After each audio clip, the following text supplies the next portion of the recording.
C K Shakir സതീശനൊത്ത പോരാളി തന്നെയാണ് പിണറായി വിജയൻ എന്ന്. അല്ല, വ്യക്തിപരമായി നമ്മൾ ഏതെങ്കിലും രീതിയിൽ വിലയിരുത്താൻ ഉദ്ദേശിക്കുന്നില്ല. പക്ഷേ ഇവിടെ കഴിഞ്ഞ 10 വർഷത്തെ അദ്ദേഹത്തിൻ്റെ ഭരണം കഴിഞ്ഞ് ഒരു പുതിയ സർക്കാർ വരുന്നു. ആ സർക്കാർ അധികാരമേറ്റ് ആദ്യ ദിനം തന്നെ മലയാളികൾ ഒന്നാകെ കൈയടിക്കുന്നു. മാധ്യമപ്രവർത്തകർക്ക് മുമ്പിലിരുന്നിട്ട് ഇനി നിങ്ങൾക്ക് എന്തെങ്കിലും ചോദിക്കാനുണ്ടോ എന്ന് പറഞ്ഞിട്ട് വളരെ സൗഹൃദത്തോടെ അദ്ദേഹത്തിൻ്റെ ഇന്നൊക്കെ സോഷ്യൽ മീഡിയ ട്രെൻഡിങ് ആയി ഓടുന്നൊരു വീഡിയോ ഉണ്ട്. എല്ലാ മനുഷ്യർക്കും മലയാളം മനസ്സിലാക്കാത്ത ആളുകൾക്ക് പോലും എന്താ പറയുക, ഒരു ബോഡി ലാംഗ്വേജ് കൊണ്ട് വല്ലാത്തൊരു പോസിറ്റീവ് എനർജി നൽകുന്ന ഒരു മനുഷ്യനാണ് വി ഡി സതീശൻ. എന്നാൽ അപ്പുറത്ത് നമ്മുടെ ശ്രീ സഖാവ് പിണറായി വിജയൻ അറിയാം, ഒരു മാന്യമായ സംസാരമില്ല, എന്താ പറയുക, പത്രക്കാരോട് കടക്ക് പുറത്ത്, എടാ ഗോപാലകൃഷ്ണ, അങ്ങനെയുള്ള സംഗതികൾ. പിന്നെ അദ്ദേഹം വളർന്നു വന്ന പശ്ചാത്തലം അങ്ങനെയാണ്. സി പി എമ്മിൻ്റെ ഒരു ശൈലി നമുക്കറിയാം. ഇപ്പോൾ കഴിഞ്ഞ ദിവസം SFIക്കാരായിട്ടുള്ള 2 നേതാക്കന്മാർ പോലീസുകാരെ വെല്ലുവിളിക്കുന്ന രീതി നിങ്ങൾ കണ്ടു കാണും. കാലൊടിക്കും, കൈയൊടിക്കും, ആ രീതിയിൽ എന്താ പറയുക, ഒരു ഗുണ്ടാ പടയായി CPM മാറിയിരിക്കുന്നു. പിന്നെ ഇദ്ദേഹം പറഞ്ഞതുപോലെ പ്രഗത്ഭനായ നേതാവൊക്കെ പ്രഗത്ഭൻ തന്നെയാണ്. പക്ഷേ CPM എന്ന് പറയുന്ന ഒരു വിപ്ലവ പ്രസ്ഥാനമായി നേരത്തെ ഉണ്ടായിരുന്ന പാർട്ടിയിൽ അതിൻ്റെ ഇപ്പോഴത്തെ നേതാവ് ഒന്ന് എഴുന്നേറ്റ് നിന്ന് കണ്ണുരുട്ടിയാൽ ആ യോഗത്തിൽ വിമർശനം ഉന്നയിക്കാതെ മുള്ളിപ്പോകുന്ന SFIക്കാർ, DYFIക്കാർ, CPMകാരുമുള്ളൊരു കാലമാണ്. അപ്പോൾ രണ്ടാമത്തൊരു നേതാവിനെ കാണിക്കാൻ പോലുമില്ല പല പ്രമുഖരായിട്ടുള്ള ആളുകൾ. ഇപ്പോൾ G. സുധാകരൻ UDFിലേക്ക് അല്ലെങ്കിൽ UDF സ്ഥാനാർത്ഥി അമ്പലപ്പുഴയിൽ മത്സരിച്ച് വിജയിക്കുന്നു. അതുപോലെ തന്നെ തോമസ് ഐസക്കിനെ പോലെയുള്ള ഒരുപാട് ആളുകൾ ആ പാർട്ടിയിലുണ്ട്. അല്ലെങ്കിൽ രണ്ടാം കിട നേതാക്കന്മാർ SFIയിലും DYFിയിലും പ്രവർത്തിച്ച് വന്ന ആളുകളുണ്ട്. അവർക്കൊന്നും ഒരു അവസരവും കൊടുക്കാതെ ഞാൻ തന്നെയാണ് ഇതിൻ്റെ പരമാധികാരി, ഞാനാണ് ഇതിൻ്റെ രാജാവ് എന്നുള്ള ഒരു ഗർവിലാണ് ഇപ്പോഴും ശ്രീ പിണറായി വിജയൻ ഉള്ളത് എന്ന് ഖേദകരമാണ്.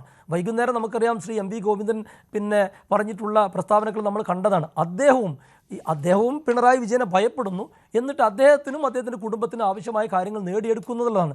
ഇന്നലെ ഒരു CPMൻ്റെ നേതാവ് പറഞ്ഞ് നിങ്ങൾക്ക് ഓർമ്മയുണ്ടാകും, വാർത്തകൾ പുറത്തു വന്നത് ശരിയാണെങ്കിൽ, ശ്രീ MV ഗോവിന്ദൻ പത്രക്കാരെ കണ്ടാൽ, ഒരു തവണ പത്രക്കാരെ കണ്ടാൽ 100 ആളുകൾ പാർട്ടിക്കെതിരാവുമെന്നാണ്.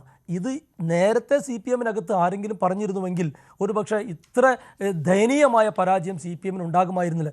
ഇപ്പോഴും ഇവിടെ നമ്മൾ ചർച്ചയ്ക്കിരിക്കുന്ന സുഹൃത്ത് വരെ പിണറായി വിജയൻ എന്ന നേതാവിനെ വ്യക്തിപൂജ നടത്തുന്നു. പേടി കൊണ്ടാണോ എന്തുകൊണ്ടാണെന്ന് നമുക്ക് മനസ്സിലാവില്ല. ഒരു കാര്യം ഉറപ്പാണ്, കഴിഞ്ഞ 10 വർഷം DYFI, SFI, CITU പോലെയുള്ള സംഘടനകൾ ഒരു കാലത്ത് സമര സംഘടനകളായിരുന്നു. പക്ഷേ ഇപ്പോൾ ആ 10 വർഷം സമരവും ഇല്ല, ഒന്നുമില്ല എന്ന് മാത്രമല്ല, ഈ തെരഞ്ഞെടുപ്പിൽ നിങ്ങൾ ശ്രദ്ധിച്ച് കാണും, ചിന്താ ജെറോം, ജയ്ക്ക്, വസീഫ്, ഇങ്ങനെ ഒരുപാട് CPM, DYFI നേതാക്കന്മാരെ മത്സരിക്കാൻ പോലും അവസരം കൊടുക്കാതെ ഈ 80 കഴിഞ്ഞ ശ്രീ പിണറായി വിജയനെ തന്നെ മത്സരിപ്പിക്കുകയും അദ്ദേഹത്തെ തന്നെ ശക്തമായ എതിർപ്പ് പാർട്ടിക്കകത്തുണ്ടായിട്ടും പോളിറ്റ് ബ്യൂറോയിൽ പോലും അദ്ദേഹത്തെ മാറ്റി നിർത്തണം എന്ന അഭിപ്രായം ഉണ്ടായിട്ടും കേരള ഘടകം അദ്ദേഹത്തിന് വേണ്ടി സപ്പോർട്ട് ചെയ്യുന്നു.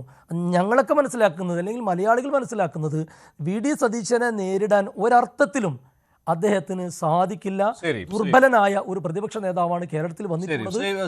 അത് കാണേണ്ട കാര്യം തന്നെയാണ്. പക്ഷേ പിണറായി വിജയൻ ഇപ്പോൾ പ്രതിപക്ഷ നേതാവായി ചുമതല ഏറ്റെടുക്കുന്നത് അത് ഉചിതമായ ഒരു കാര്യമായി താങ്കൾക്ക് തോന്നുന്നുണ്ടോ? പോളിറ്റ് ബ്യൂറോയിൽ പോലും വോട്ടെടുപ്പ് വേണ്ടി വന്നു. ഇപ്പോൾ ഓരോ കമ്മിറ്റികളിൽ നിന്നും ഉയരുന്ന അപശബ്ദങ്ങൾ നമ്മൾ കേട്ടുകൊണ്ടിരിക്കുകയാണ്.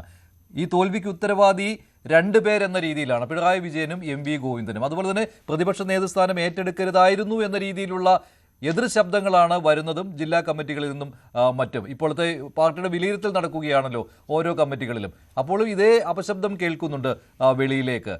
ഉചിതമാണോ അദ്ദേഹത്തിൻ്റെ ഈ തീരുമാനം? എന്തായാലും അദ്ദേഹം തീരുമാനിച്ചാണല്ലോ പ്രതിപക്ഷ നേതൃസ്ഥാനത്തേക്ക് അദ്ദേഹം വരുന്നത്. തീർച്ചയായിട്ടും ശ്രീ മഞ്ജുഷ്, ഞാനതിൽ പ്രാഥമികമായി കരുതുന്നത് അദ്ദേഹം ആയിരുന്നില്ല, കുറച്ചുകൂടി ചെറുപ്പമായിട്ടുള്ള മറ്റൊരാളിനെ ഇത്തവണ പ്രതിപക്ഷ നേതൃസ്ഥാനം ഏറ്റെടുക്കുന്നതിന് വേണ്ടി CPM നിയോഗിക്കണമായിരുന്നു എന്നുള്ളതാണ് എൻ്റെ വ്യക്തിപരമായിട്ടുള്ള കാഴ്ചപ്പാട്. അത് പറയുന്നതിന് കാരണം, കൂടുതൽ വാർത്തകൾക്ക് News 18 Keralam YouTube channel subscribe ചെയ്യുക.